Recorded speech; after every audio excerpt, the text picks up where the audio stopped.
They say a woman should trust her instincts. But what if love speaks louder than the warnings in your gut? I almost married a man whose smile masked a scheme. I almost gave my heart, my money, and my future to a family that wasn't even real. They came into my life like angels. They left like thieves. But I caught them before the final curtain fell. If you've ever questioned someone's love for you, if you've ever been betrayed by the people who were supposed to protect you, this story is for you.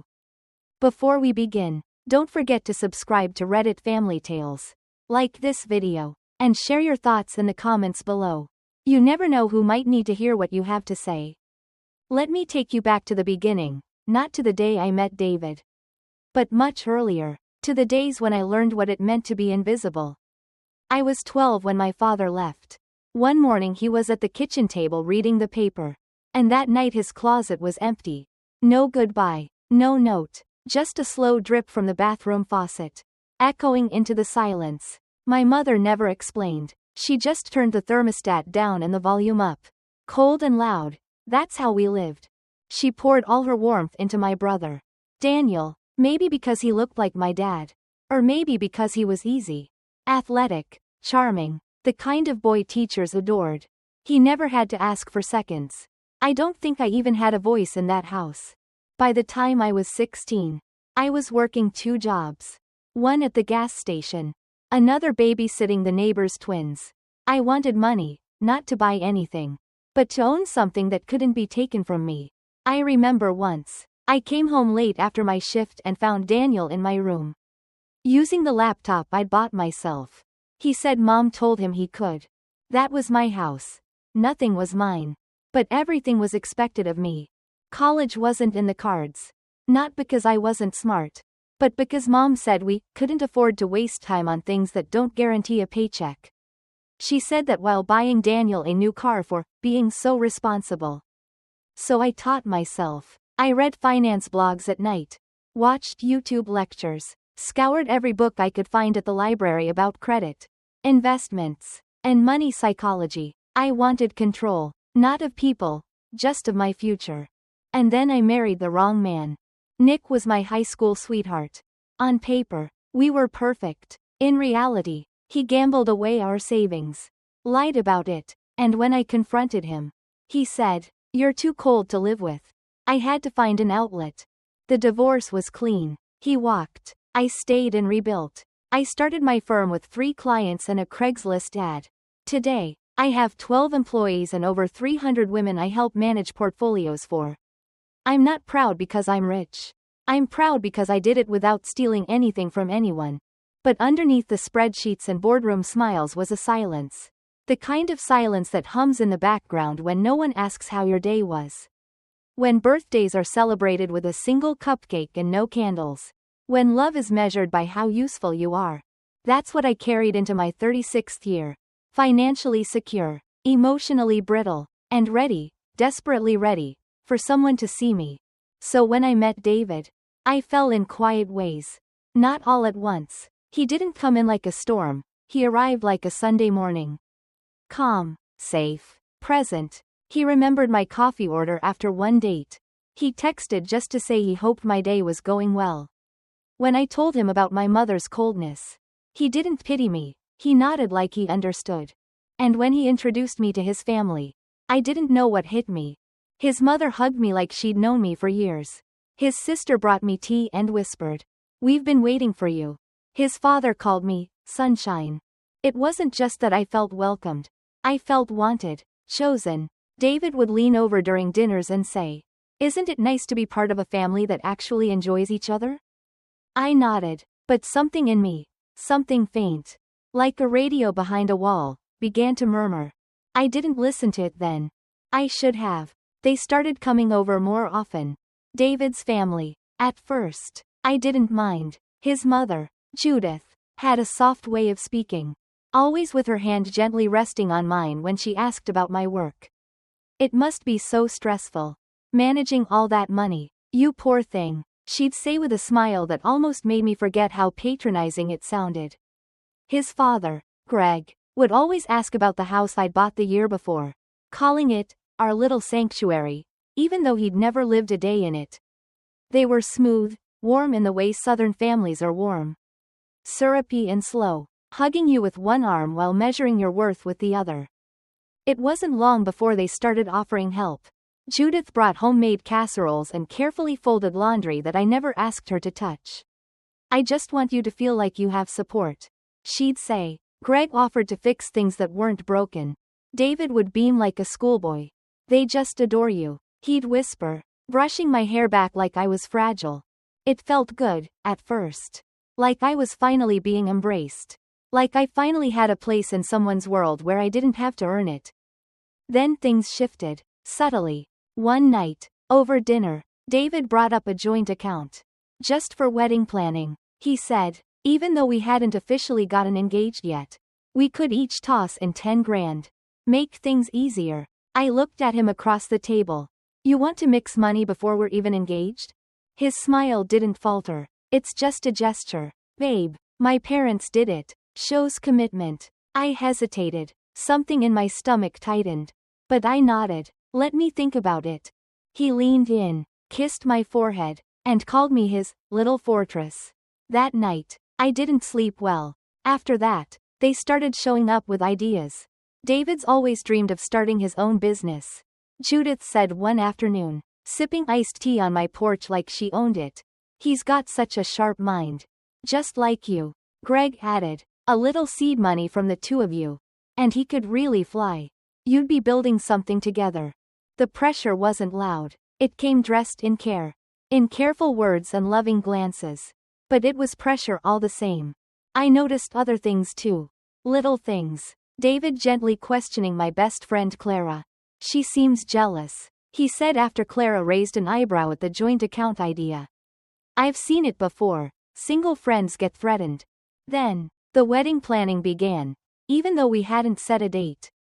Judith sent Pinterest boards. Greg offered to handle the venue. David said things like, "Let's just do it in 3 months. What's the point in waiting?"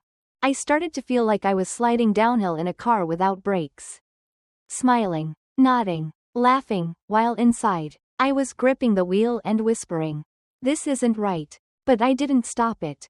Not then. Because for the first time in my life, I wasn't eating dinner alone. I wasn't sleeping on one side of the bed. I wasn't making plans for 2 and showing up alone. And isn't that what we all want? A hand to hold? A name next to yours on mail? Someone to say, "I'll take care of you," and mean it? I kept going. One evening, I came home and found Judith folding my clothes again. My underwear, my socks. She looked up, smiled, and said, "You're going to be such a wonderful wife." I felt a chill. Later that night, I told David the first needed space. Just a few days. His smile froze. "Are you getting cold feet?" "I just need to breathe," I said quietly. He didn't argue. He just nodded. But the next day, flowers arrived. Then chocolates. Then a card that read, "You're safe with me. Don't run." That line stuck in my throat like a thorn. Still, I stayed. Because I wanted it to be real.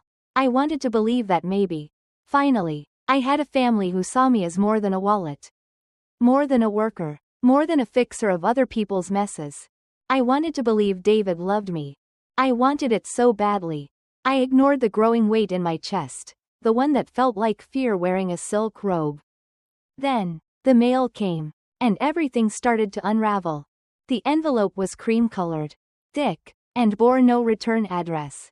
Just my name, not printed, but handwritten in a rushed, looping script that didn't look familiar. I almost tossed it into the stack of bills and catalogs. But something made me pause. It was heavier than it looked. I opened it standing by the kitchen sink. Sunlight pouring in through the window. The kettle hissing on the stove. Inside was a single sheet of paper and a credit card statement. The paper was from a bank I didn't recognize. The card, apparently, was shared between a David Monroe and a Caroline Lewis. I stood very still. Caroline? I didn't know any Caroline. I turned the page. There were charges from a jewelry store I'd never heard of, a hotel in Charleston, and, God help me, a spa in New Orleans. Dated just last month. I sat down. My hands were shaking, but not from rage, not yet. It was the kind of shaking you get when the ground beneath you shifts. But everything around you looks the same. The vase still full of lilies. The dog asleep on the rug. My engagement ring still on the counter. Catching the light like it had nothing to hide. I dialed David. Straight to voicemail. I didn't leave a message. Instead, I went to my laptop. I searched the bank. I searched Caroline Lewis. I searched the address on the statement. And then I stopped. Because her name popped up on a wedding registry. Caroline Lewis Monroe. Wedding date. 2 years ago. My stomach dropped. I searched deeper. A marriage license. Filed in Tennessee. Pictures. Not many. But enough. David. Same eyes. Same jawline. Same lying mouth. I sat back in my chair. Blinking at the screen. Something cracked open in me. Not loud, no screaming. No plates thrown. Just the quiet rip of fabric that's been stretched too long. I didn't cry. I didn't call him. I just started digging. The more I looked, the uglier it got. Caroline wasn't the only woman. There was another wedding registry. 2 years before that. Same man. Different state. Different fake last name. This wasn't clumsy cheating. This was something else entirely. It took me 3 more days to piece it together. He wasn't just a con. He was part of a pattern. A system. His so-called family, Judith, Greg, even the sister who brought me tea. None of them were biologically connected. They were names on leases. Aliases across states. Popping in and out of public records like phantoms. And the worst part? I wasn't the only woman. There were others. I found a blog post. Buried deep in the comments section of a finance forum. A woman warning others about David Monroe. Though he went by Daniel Marks when she knew him.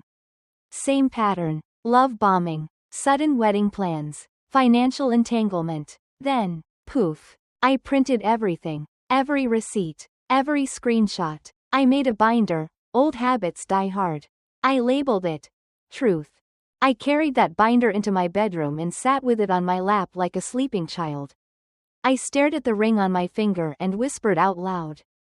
Not this time. But I didn't confront him right away. I waited. Because something in me, that small, trembling girl who used to hide in the laundry room when mom was yelling. The woman who had learned to play the long game, she whispered. Make it count. So I smiled. I kissed his cheek. I let him talk about venues. I let Judith fluff my pillows. I let Greg make jokes about the prenup being unnecessary between family. And I waited for the right moment to burn it all down. Slowly, publicly, and with undeniable truth. But before that day came, I had one more card to play. One that would ensure they couldn't vanish into the fog like they always had before. And God, I hoped it would work. Because if it didn't, I wasn't sure what I'd lose this time. My money? My name? No. My dignity. And I refused to let anyone take that from me again. The engagement party was scheduled for Saturday. A garden affair at Judith's friend's estate. One of those white columned homes that smelled like lemon furniture polish and old money. I arrived early, binder tucked into a tote bag. Face calm, voice sweet. David met me at the car with a glass of champagne. You're glowing, he said. I smiled. It's almost showtime. He didn't know I meant something else entirely. The garden was strung with fairy lights. Tables were set with linen and gold-trimmed plates. Soft music floated through the magnolias.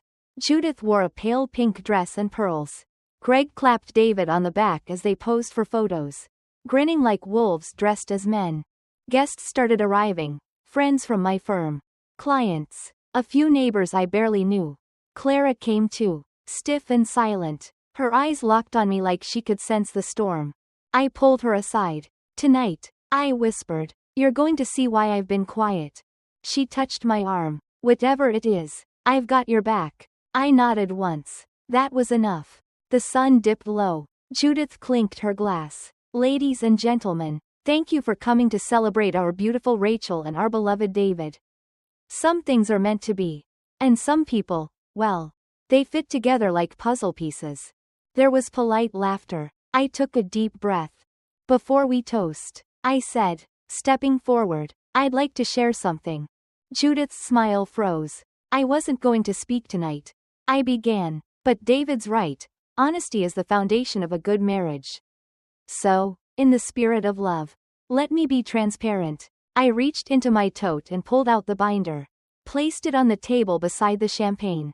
Opened it to the first page, the marriage license. This is David, I said, turning to face the crowd. Married to Caroline Lewis. Since 2021. Gasps. A hush fell over the garden like a blanket.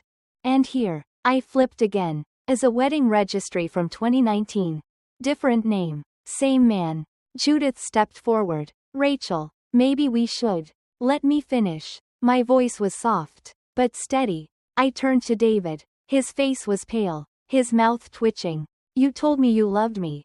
I said, that you wanted to build a life. What you meant was, you wanted to build a portfolio. One that included my home, my accounts, and eventually, my silence. A ripple of unease moved through the guests. Clara stepped closer, folding her arms. I turned the pages slowly, letting the evidence speak. Receipts, photos, forum posts from other women. Layers of lies, peeled back like old wallpaper. Greg tried to speak. Now wait just a. This man, I said, is part of a network. They pose as family. They target women with assets. They build trust, propose marriage, isolate them, and then, when everything's been transferred, they disappear. I met David's eyes. Except this time, you picked the wrong woman. Someone dropped a glass. The music had stopped. A few guests backed away from the couple like they were contagious. Judith looked to David. Do something. He didn't move. I've already contacted law enforcement. I said. They're waiting outside. I thought you deserved one last toast. The gate opened. 2 plainclothes officers entered, badges raised. David turned toward the house. But one of them was already behind him. Clara let out a breath I didn't know she'd been holding. As they cuffed him, Judith shouted, "This is a mistake. You don't know who we are." "I know exactly who you are," I said quietly, "and so will everyone else by tomorrow morning." David didn't say a word. He didn't plead, just looked at me with something like disappointment. Like I'd ruined a perfectly good con. As they led them out, I turned back to the guests. No grand speech, no apology, just a glance at the wreckage and a whisper to Clara. "Tea?" I asked. She nodded. "Let's go home." The next morning, I woke up to silence. Not the heavy, anxious kind that used to keep me company during my first marriage. Or the rehearsed quiet I wore during David's sweet talking schemes. This silence was different. It felt earned. I got up, made coffee the way I liked it, 2 scoops. Slow drip, a splash of cream, and sat on the back porch. The sun hadn't fully risen yet, and the garden still smelled like night air and jasmine.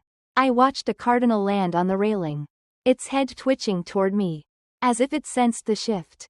My phone buzzed nonstop.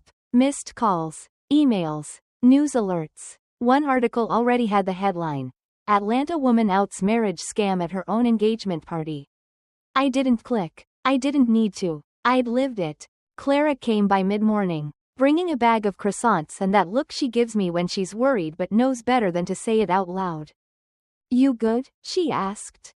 I nodded. "I will be." We sat in the kitchen, eating in comfortable silence. She didn't ask me to explain. Didn't tell me I was brave. Just passed me the butter and looked at me the way people do when they finally see you, not your success. Not your damage, you. "I filed the report a few weeks ago," I said quietly. "Hired a private investigator. He pulled their records, tracked down addresses, traced aliases. There's enough for a case." Clara raised an eyebrow. "You always were 5 steps ahead." I shrugged. "That's what happens when people mistake you for a doormat. You learn to do your own sweeping." A soft laugh passed between us. Later that afternoon, I stood in my office, binder in hand, staring at the shelf I once thought I'd keep wedding albums on. Instead, I placed the binder there, like a relic. A reminder, not of betrayal, of survival. The news picked up steam. Other women came forward. A woman in Nashville, another in Jacksonville. Same man, same game. We spoke on the phone like old friends, comparing scars, timelines, first kisses that felt real and last texts that didn't. We cried. We laughed, too. In the strange way people do when they've been through the same kind of storm and finally found someone else soaked and shivering on the other side. I offered to help, set them up with attorneys, shared my resources, not because I needed to be a hero, but because I remembered what it felt like to scream into a room and hear nothing but your own echo. One of them, Lisa, said something that stayed with me. You gave the rest of us a reason to speak. That night, I stood in front of the mirror. No makeup, hair undone, just me. I touched my face like I hadn't in years. Not looking for flaws, just trying to remember the girl underneath the woman who had always been too strong. Too sharp, too alone. I whispered to her, "You made it." No applause, no audience, just quiet validation from the only person who'd ever stayed through it all, me. I didn't need a courtroom scene. I didn't need revenge. Watching David and his crew exposed was enough. Watching them unravel under the light was the victory. And knowing I didn't break this time, that was everything. I started writing again. A book, like I always said I would. But this time, not just about finance, about rebuilding, boundaries, listening to your instincts even when the voice is small and tired. And maybe, someday, I'll let someone in again. Maybe I won't. But I know this much, next time, I'll lead with truth, not longing. And if I ever sense someone trying to wrap a ribbon around my worth and call it love, I'll smile, and walk the other way. It wasn't dramatic, how it all fell apart for them. It never is. Not really. Judith didn't go screaming into court. Greg didn't get hauled off in cuffs. David didn't beg for forgiveness or show up at my door with flowers wilting in his hands. No, they disappeared the way cowards do, quietly, slowly, like ink fading from paper. A few weeks after the party, I got a call from the detective I'd been working with. They'd located multiple properties tied to the family under different aliases. Each name was linked to some version of the same con. The web was bigger than I thought. But this time, the victims weren't staying silent. With the evidence I'd given them, and the voices that came after, there was enough to press charges. Fraud, identity theft, conspiracy. No flashy headlines after that. Just motions filed, warrants signed, trials scheduled. I didn't attend the first hearing. I didn't need to. The law would handle what needed handling. I'd already said everything I needed to say. And not just to them, but to the version of myself I used to be. The one who once believed being chosen meant being loved. That security came from sacrifice. I stopped checking the news. I stopped needing updates. Let them answer to the people in black robes now. I had nothing left to prove. My silence wasn't weakness. It was peace. I cleaned out my closet one morning.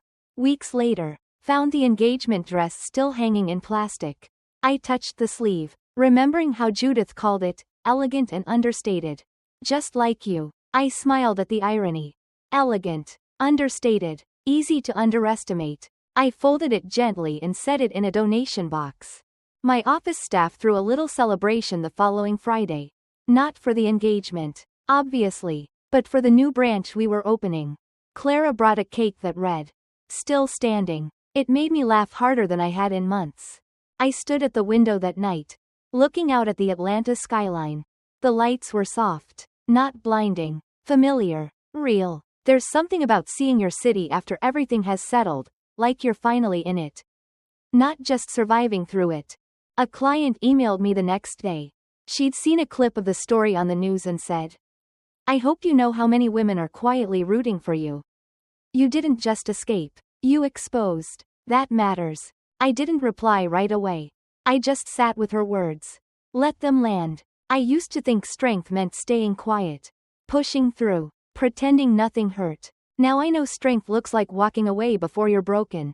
Speaking up when your voice shakes. Refusing to accept a half-love wrapped in false warmth. I took the swing down from the back tree a few days later. It had been there since before I bought the house. Frayed rope and all. I replaced it with a new one, sturdy. Clean lines. The kind of thing that didn't pretend to be something it wasn't. Clara and I had coffee on the porch as it rocked in the wind. She said, "You could have destroyed them." I didn't need to. I said, "They did that all by themselves." And it was true. I didn't need fire or fury. Just the truth. And the courage to tell it. What came after was calm. Not perfect. Not tied with a bow. Just mine. The morning after they sentenced David. I didn't celebrate. I didn't even mention it. I just poured my coffee, stepped outside, and sat in the wooden chair facing east, where the sun always came up slow and steady, like it had all the time in the world. There was a light fog over the yard. The swing creaked gently in the breeze, moving without a push. I watched it a long while. It reminded me of something my father once said before he left: things that swing always come back around. He was wrong, of course. Some things don't. Some things let go and keep going. And that's okay. A small package arrived later that afternoon. No return address. Inside was my engagement ring. The same one David had slipped on my finger in the park under a tree that probably never meant anything to him. There was no note. Just the cold circle of gold tucked inside a plain velvet box. I didn't cry. I took it to the pawn shop 3 blocks from my office. Traded it in without a word. And donated every cent to a shelter for women rebuilding after financial abuse. No press release. No story. Just action. Quiet and clean. Some nights, I'd lie awake and go over the little signs, the missed details. The rehearsed affection. The way Judith always redirected conversations when they got too personal. I'd think of Greg's polished charm. How his jokes always landed a little too perfectly. How none of them ever talked about their pasts in specifics. I don't think they ever meant for it to go as far as it did. Maybe they assumed I'd cave like the others. Maybe they thought I needed them more than I trusted myself. That was their mistake. What they didn't know was that I'd already survived worse. The empty years after Nick.